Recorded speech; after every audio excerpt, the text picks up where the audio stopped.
thank you for coming out here this morning, and thank you for your patience through this process. As I said a month ago or so, we had a lot of things to get done, but it also provide us the opportunity to really do our due diligence on who the next coach would be. I thank Mike Priest and obviously the McConnell family for our support in supporting this decision 100%. I'd like to introduce Dean Everson. Dean has been was a player, coach, assistant coach, head coach in Minnesota. I think his winning percentage in Minnesota is almost .640.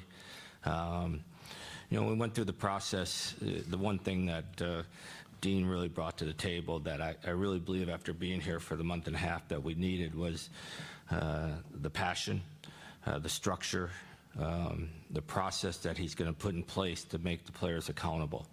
And we all talked about it back when I was hired. That was an important thing for this organization to be able to take the next step. We felt like we have some good young players to go with our veterans, but we needed a better structure, and we're very pleased to be able to announce that Dean Evason is our new head coach.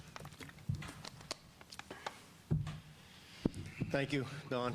Start by thanking obviously the McConnell family and Mike Priest, and of course Don and his staff for you know, trusting that we can come in, that I can come in as a head coach and continue building here in Columbus what ultimately we want to get accomplished, and that's the Stanley Cup. There's a process to that, obviously steps to that we are going to you know, work through, but you know, as Don just said, the accountability factor, the structure, the discipline, the details, that again we are just going to continue to build into our ultimate goal of winning the Stanley Cup. We'll take your questions. If you have one, please raise your hand. We'll get you a mic. Start front left. Craig Murs, NHL.com. Todd, happy birthday. Thanks, Murray. Wait, how old is he? How old do you look, or how old are you? 57. Okay, there you go. Thank you, Mersey. Youngster. This is your one question. And you answered it. How well did you know Don going into this process, and what was necessary for you to feel comfortable with him and the whole organization? Zero, except his reputation. Spoke to a lot of people, watched obviously his career, and you know, didn't know all about his career, his playing career and all that. Got to know a lot about that here, communicating with him the last few times that we've talked, and excited about the opportunity. The one thing that struck me immediately from the first time that I spoke to Don was his communication and his honesty, his straightforward attitude, and it's continued. So I knew right from the start that if this worked out, that we had a good foundation, no different than we talk about our teams, a good foundation to start with and to work from. So excited obviously to be here. And before I forget, because Don mentioned to me, you better thank your wife before you move on. So I'll thank my wife and my children and obviously my family. You know, when you have this happen, and there's 32 jobs in the National Hockey League, and as a head coach, it's not lost how special this is and how appreciative I am for this opportunity. But a lot of people go into the process of getting to this point, and my wife and my family are a huge part of who I am and why I'm sitting here today. We'll go front center. Dave Metzold, Valley Sports, Ohio. Happy birthday, Todd. Oh, not everybody's going to do that. Oh, we're going to do it. We're Really? going to do it all day long. Oh, my gosh. Dean, you inherit a team that a lot of people are talking about because of so many good young prospects. What do you like about this team that you're going to start coaching here this fall? Everything, as far as the core group, Yeah, a lot of people talk about the young players, but what about the structure or the core group that we have here that's been here for a while? They're really good too, right? I don't know what's happened in the past, right? I mean, you can speculate, you can look from the outside in, but I don't know exactly how they've conducted themselves within the room and how they are as a team and how they play for each other. I don't know that yet, but that's my job, and that's the coaching job and management's job, to put the people in place and then to get them to play hard each and every night. So everything excites me right now, because I don't know exactly what we have in that room, but I do know from the outside looking in, it's fantastic on paper, right? And it's my job and the coach's job to get the best out of them, to play hard every night. And I have no doubt that we will do that, and we'll do that very quickly. Second row right. Hey, Dean, Brian Hedger with the Columbus Dispatch. Nice to see you. Got a text from you yesterday. That's right. Yeah. Welcome to Columbus. Thank you. I'm wondering, as a coach, each team has different rosters and they're made up differently. Yep. Do you feel like a coaching strategy can fit any team, or do you feel like you kind of need to fiddle with that a little bit, per roster that you are overseeing? Yeah, no, it's a fantastic question. I believe that you have to have a structure. You have to have how you're going to play the game, as far as your systematic stuff is but then it needs to be tweaked by who your personnel is and how your team is built. But you have to have a foundation. You have to know how you're going to play. And our team will play with great detail, with great structure, but we'll also give them the opportunity to be creative in the offensive zone and through the neutral zone. The game's made of mistakes. You got to build your system to allow the players to make those mistakes and still give them a chance to have success. So we'll have that structure put in place for sure, through video, through teaching, through training camp, through practice, through preseason, and hopefully we're dialed right in for game one, because we're playing somewhere in game one that I am familiar with. Hopefully we'll have that right away, but then we will tweak it for our roster and who is playing on our hockey team. So I think there's a little bit of both involved in there. Go to the back row left. Hi, Coach. Welcome to Columbus. You're coming from an organization that's a consistent, or a team that consistently made the playoffs, and now you're coming to an organization that's looking to get back to that point. So I guess my question is, what kind of challenge does that provide you? You know what? This is a hard league, right? I mean, it's the best league in the world, the best players. It's so even all across the board. I don't care, any given night you can get beat, and obviously, but there's a process that I'll mention a lot about winning the Stanley Cup, because that's our goal. Our goal is to win the Stanley Cup, but to get there, you got to make the playoffs, and you got to win 1, 2, 3, and 4 rounds. Yeah, we were in the playoffs in Minnesota a lot. We didn't have success yet. That's what we're building towards. We want to get there, and then we want to take that next step. So, you learn from all of the situations that you've been in, that I've been in as a head coach in the National Hockey League. Hopefully, I know that I've learned from those situations. When we get back to that spot, we'll be in a better spot. The second row right. Hey, Coach. Welcome to Columbus. Kellyanne Stitz with ABC6. Kind of piggybacking off of that question, what made this opportunity so attractive? It's just, if you talk to anyone around the National Hockey League, or probably anyone in this room, they talk about what an incredible city this is, what an incredible, the people are here. And that's not lost on us. It's not lost on my wife and my family, for sure. But we're here to win hockey games. We're here to do a job. I'm not here to live. I'm here to coach the Columbus Blue Jackets, and I'm here to have success. So that excites me. that excites me, that the foundation, we're not coming, people are going to probably ask the culture and the foundation is set here. It just needs to be built upon. And that's what our job is. That's what, Don and I believe that we are going to accomplish to meet that ultimate goal. Second row, little left. Hey, Dean. Dylan Tyre with the Blue Jackets. Welcome. You just talked about learning from every stop you've been at in the National Hockey League, the American League, too. You've had the opportunity to coach a lot of elite young talent in the league, whether it's Ovechkin, Backstrom, Fiala, Boldy, most recently. Kaprizov. Yes, Kaprizov. Yeah, he's pretty good. Yeah. You've got a lot of young talent here in Columbus, so how do you apply that to now? Same thing. Every individual is different, right? You can't teach Kirill Kaprizov like Alexander Ovechkin, although I taught both of them everything they know. I'm pretty good with Russians, clearly.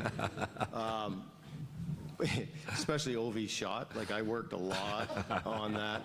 But you teach, or I mean, you react to different players different ways, right? You have to get to know them. You have to build a relationship. You have to build a trust in them that you can teach them. I think one of the things that gets lost in our league is that people forget that these guys still want to be taught. They want to be coached.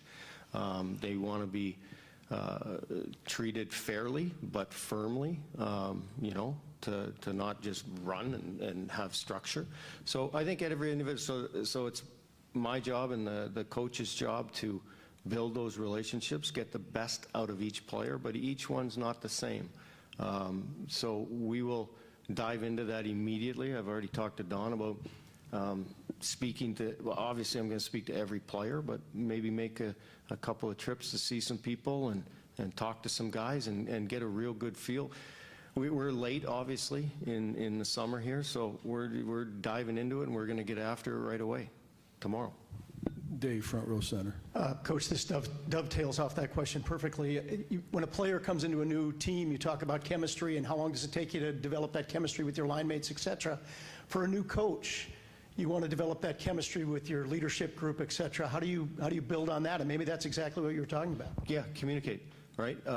Hopefully it's face-to-face. I think that's the best way to do it. And again, it doesn't have to be come into my office and close the door and, but I want every player on our team to feel very comfortable that they can come and talk to me or any of the coaches and be honest and straight up.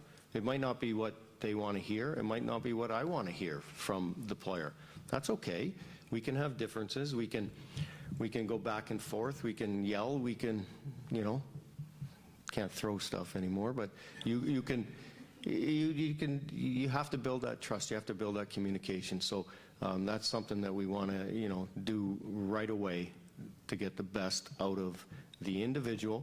And then the biggest thing, not the biggest thing, but a big thing for me is building a team first mentality, right? I mean, you have to have guys that are selfish buggers to score goals, but it has to be within the team, and you have to do it with your teammate. And I think that's been a strength of mine. I know it is to build that, that team first mentality and play hard for each other. Not for me, not for Don, but for each other. And we'll try to get after that immediately. Back center. Hi, Dean. Whitney Harding from NBC4. Welcome to Columbus. Thank you. Todd, happy birthday, by the way. We've talked a lot about developing players, but what have you learned about yourself as your time as a head coach with the Wild? What sorts of things did you learn that you want to get better at and that you're ready to kind of step into and just grow here in Columbus? We don't have enough time to talk about everything I need to get better at. You learn all the time, right? Constant, right? I went to the World Championships in Prague with Team Canada, and I was with different coaches, different players. And there's so many things that I took out of that. It's like, geez, I didn't know. Maybe we do this, maybe we do that. And then you bring it into what you believe in and how you want to play. So there's structurally things that you learn from. There's communication things that you learn from. There's all those things that you know, maybe there's some pre-scout stuff that you change. There's tons of stuff. Like, honestly, like, and it's the first time I'd ever been fired in season. So I had an opportunity to sit back, watch hockey games, evaluate, write notes, right? You do it on your phone now, dictate now for me. But just what you want to do. And if you get another opportunity, when you believe that you get another opportunity, that you'll do this differently. But it could change, right? You have to have your structure, but then you have to work off of that as well. So to answer your question, you're constantly learning and constantly, you know, tweaking as you go within the base of who you are and how you want to coach. Go back here to Craig in front. Don, this is for you. A lot of times you hire somebody here, he checked all the boxes. For you, what was the box that was checked? Well, there's a lot of them, but I think number one is passion. To be a coach in the National Hockey League, every time I spoke to Dean, he was the same way, you know, excited about the potential opportunity. But if I asked him a question about whatever style, anything, you could always see the passion come out of it. We spent some time together last week when he was here in town, and you know, it didn't matter what topic we talked about. When he speaks, he's got a lot of passion for what he does. Back left. Dean, welcome to Columbus. Ed Francis with First Ohio Battery. You've coached against many of these guys on at least one or two occasions. Is there anyone that stands out to you as someone that you are now particularly excited to have in your lineup on a nightly basis? One guy? No, several. Hopefully all of them, right? You know, to single out one player, I hope they all are going to be fantastic leaders. You know, once we get in that dressing room, once I start that communication process with the players, you know, I might be able to give you a different answer. But you know, there's not one leader on your hockey club. You know, I want there to be several leaders, obviously. Guys lead by example, some lead by, you know, verbal, some are quiet that way. So I'm excited about a lot of players, but I'm more excited about the group. Back right. Mike A-Race from the Columbus Dispatch. This is for Don. Can you describe with some detail, if you can, what this process was? Long. You know, it was interesting because when the timing when it all came down, you know, we were about 8-9 days away from the draft and then free agency. And as I spoke to Mike Priest, you know, this is the most important decision. I said it at my press conference. This is the most important decision we're going to make all summer, is to hire our coach. And so we knew we were the only team looking for a head coach, so we had time on our side. So we wanted to get through some of those critical dates. In the meantime, I had JD and Rick Nash, Chris Clark, all assist in this process. We talked to a lot of people. You know, it's fortunate to have a guy like Rick Nash that talked to a lot of players that had played for Dean. And so we spent a lot of time on the background before we got into, I certainly had a couple of conversations with Dean throughout it, but until we got into the meat of the interviewing process. But so the time was on our side. We know we're getting a little bit late now. That's why we finally got to the point this weekend where we made a decision. But you know, I thought the process went really well. Would you like it to go faster? I think everybody on the outside wanted to make sure we got the right person, and so taking that extra week or so to make sure that we checked all the boxes and had everybody do their due diligence, we came to a great decision in hiring a Dean. Second row, Hedge. Go ahead. Over here. Got a quick one for Dean and then one for Don as well. For Dean, I'm wondering, and it's kind of late in the process here, just by the nature of how everything went down. Have you had a chance to talk to the current coaching staff at all? And do you have plans to, maybe bring in one of your own guys? That's for you. And then for Don, I kind of want to ask you, kind of building of what you just said, just how you were there in Carolina when Rod Brindamore came in, and it was like almost immediate, results for you guys there. Just how important it is to get the right guy to lead a team. So, Dean first. Jeez, you got to ask the question to me first, because I can't even remember what you said. Yeah. Well, I'd like to just add that, through the process, to the previous question, to Don, is that the thing that Don did is he communicated with me right from the start that I've got this going on and this going on. I may not get to you. And same as that I'm going to communicate with the players. You might not like what you want to hear. Well, no, I want to get hired like 3 weeks ago. But you know what? It's the process. But he's honest and straight up and tells you exactly. So, yeah, you can deal with it, right? So that's the building part. That's the trust, and that's the communication that we have already. As far as the coaches, yeah, of course, we have to put a staff together. Have I started that? No. We just flew in last night. Things have, as Donnie said, quickly, but we're getting after it as soon as we leave here, right, to start that process. Of course, we've got to put a staff together. We've got a lot of things to get to before, training camp, but fortunately, I've been through a lot of training camps. So your structure will be the same. It'll just be how we, with our coaching staff, how we detail how we're going to play. I have an idea how I want to play the game structurally.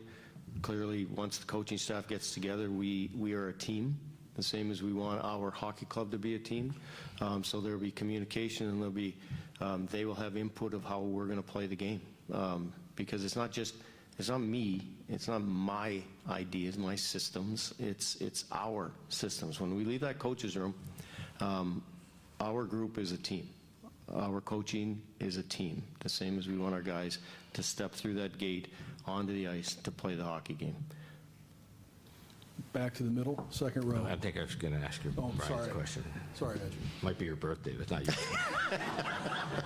Thinks he's running the show because it's his birthday. It's an interesting question, Brian, because when I took over my previous team 6 years ago and hired Rod, the one thing that Rod had going for him is the same passion. I'll probably get beat up for this, but Rod probably was a better player. Oh, no, he's 100% he's a better player. But I would say Dean was tougher. I don't know about that either. Maybe I could fight, but that's it. But yeah, the same kind of passion for it, and it just makes you feel good when you talk to people, and they show their true colors. As far as what they're thinking is what they're going to tell you, and I repeated it before. It's when I started talking to Dean, the passion was something that stuck with me. Now we'll go to Jeff.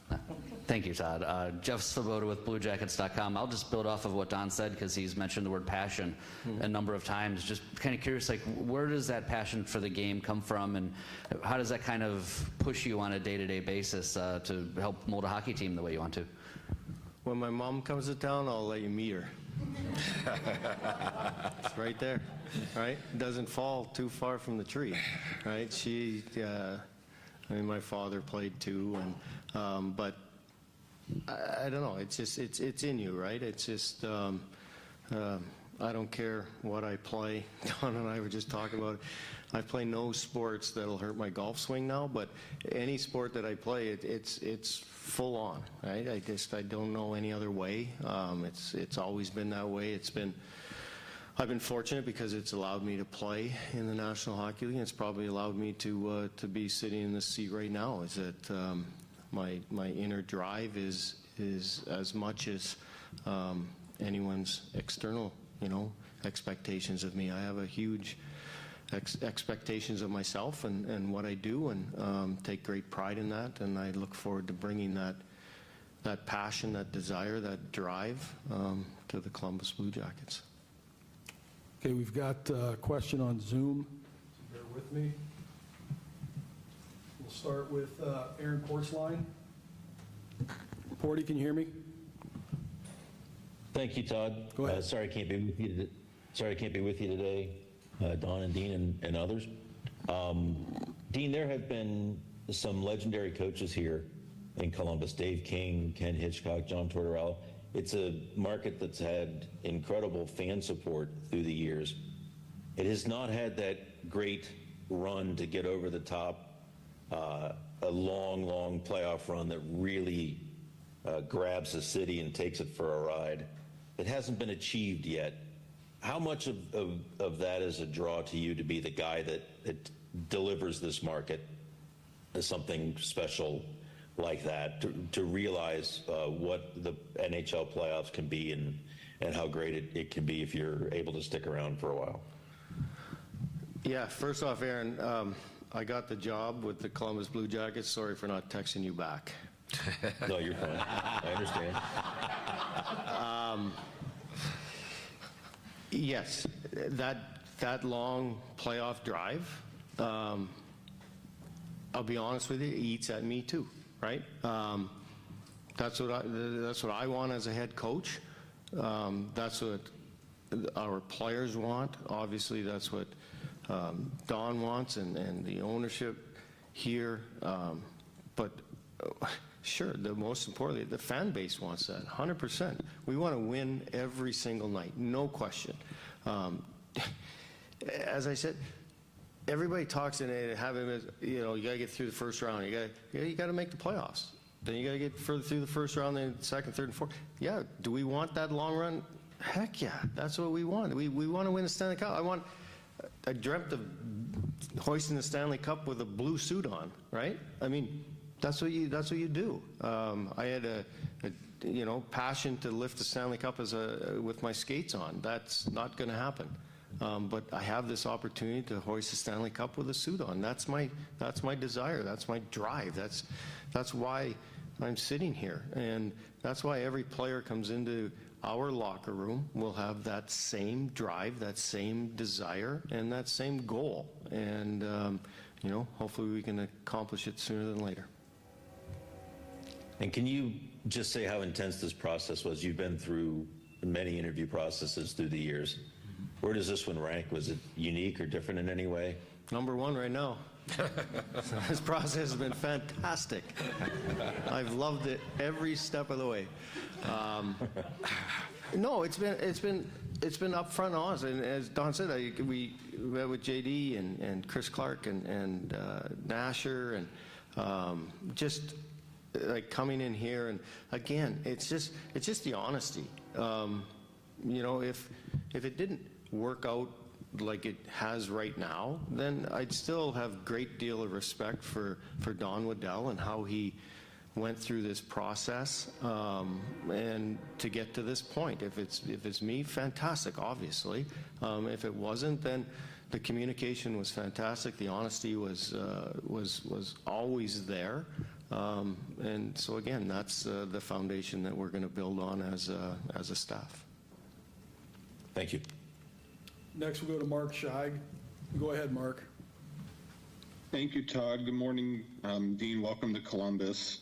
You alluded to earlier about how the team is made up of both young players and established veterans, but what's going to be the challenge of making sure you get the best of both worlds between developing that young core to where it wants to go versus getting the results that everyone's looking for?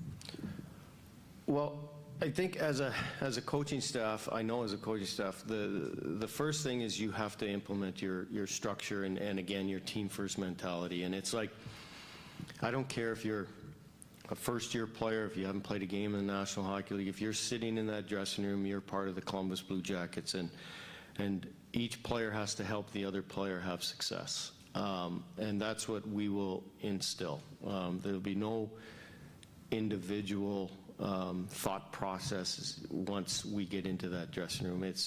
I don't care how old you are, I don't care how many games you've played, you put that jersey on and we're going out to, to compete together, to get to our ultimate goal. So that's what I'm looking forward to. I'm looking forward to getting in that room with this group and creating that atmosphere, that winning atmosphere, that atmosphere that we're never going to get outworked. When we go into a building or teams come in here, they know that if they don't work hard, they lose. Simple as that. Our hockey club will work hard each and every night. We might get beat on some skill set one night or another, but we can never get outworked. So I'm looking forward to that challenge. Thank you. Time for a couple more. We'll go to Dan Rosen. Go ahead, Dan. Hey, Dean. I hope you can hear me. Congratulations. I wanted to ask you, last time you took over a team, it was mid-season, and you were an interim in Minnesota, and then that interim tag was taken off. This time, you get the job before the season, you have a full training camp. Is this more of a blank slate for you, and is it a little bit more of an exciting challenge in that way because you have the opportunity here to really sink your teeth in rather than take something over and then try to sink your teeth in? Yeah, it's a good question. I don't know if these people know, but you wrote an article, or we wrote an article together, and so thanks for helping me out, by the way, Dan. My record is impeccable. Yes. Dan said NHL.com. Yeah. He said if you write with me, you're guaranteed to get a job. So Bob Woods wrote for you too, and he got a job. So yeah, wow, 2 for 2. Yeah, you're unbelievable, Dan. I'm not paying you though. You have something to do with it. Yeah. 100%. So excited to have from, like you said, day one. That first meeting is going to be important. But prior to that, as we mentioned, building the communication and the relationships with the players, or starting the relationship with the players individually right away, and then that first meeting with obviously not only our group, but our prospects and draft picks and all of that, and setting who we are going to continue to be, who we are as Columbus Blue Jackets. And yeah, it's an exciting time to have it from day one, for sure, and obviously looking forward to getting it going. Okay, we'll wrap up. We'll go back to Aaron Portzline. Go ahead, Porty. Great, thanks. Dean, you've got a lot of work to get through here, obviously, over the next 2.5 months, but when you first looked at this team's schedule and saw that opener, did your eyes twinkle? Did your teeth gnash? How did you respond, and how much are you looking forward to that or not? You know what I dislike is when ex-coaches go in and say, oh, this game means nothing to me.